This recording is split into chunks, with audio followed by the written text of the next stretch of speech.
ایک دفعہ کا ذکر ہے کہ ایک گاؤں میں ایک شخص رہتا تھا جس کا نام احمد تھا۔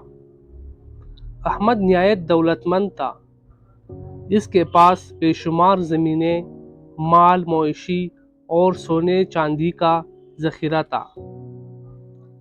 اس کی زندگی کا مقصد صرف دنیاوی عیش و عشرت اور دولت جمع کرنا تھا۔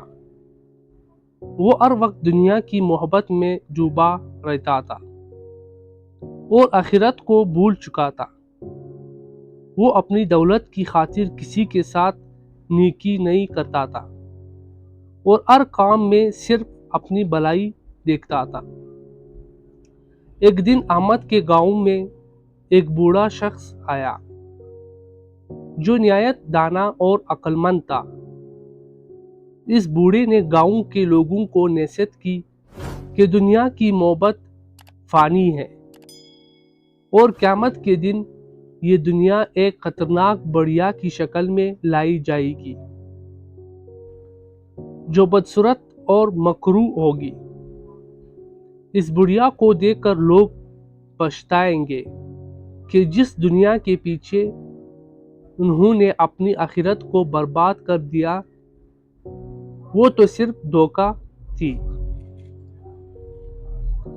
احمد نے بوڑھے کی باتیں سن کر مذاق میں اڑا دی اور کہا، یہ سب کہانیاں ہیں، میں تو اپنی دنیا میں خوش ہوں اور یہ دنیا ہی سب کچھ ہے۔ بوڑھا شخص مسکرایا اور بولا، ایک دن تمہیں اس حقیقت کا ادراک ہوگا لیکن تب بہت دیر ہو چکی ہوگی۔ کچھ سال گزرے اور احمد کی دولت میں مزید اضافہ ہو گیا، لیکن ساتھ ہی اس کے دل میں بے چینی اور پریشانی بھی بڑھتی گئی۔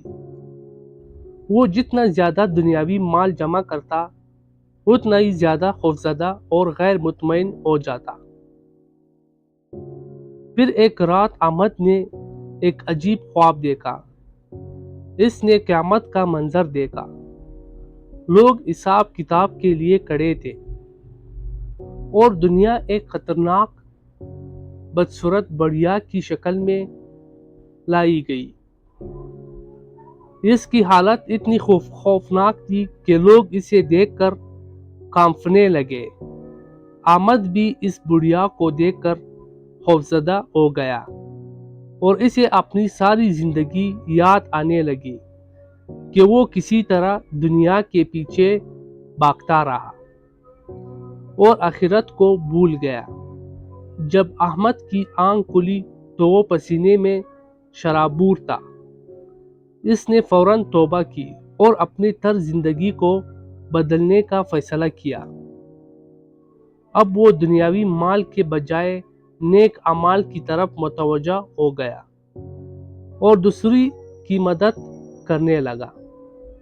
اس نے اپنی دولت کا ایک حصہ غرباء اور محتاجوں کی خدمت کے لیے وقف کر دیا۔ یوں احمد نے دنیا کی حقیقت کو سمجھا اور اپنی آخرت کی تیاری کرنے لگا۔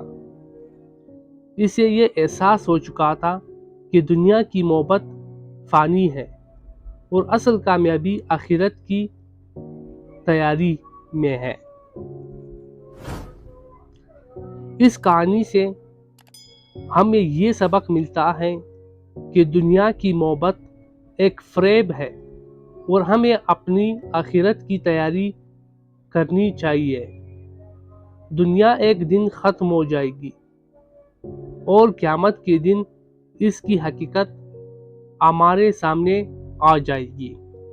ایسے دلچسپ معلومات حاصل کرنے کے لیے میرے اس چینل کو لازمی سبسکرائب کرو۔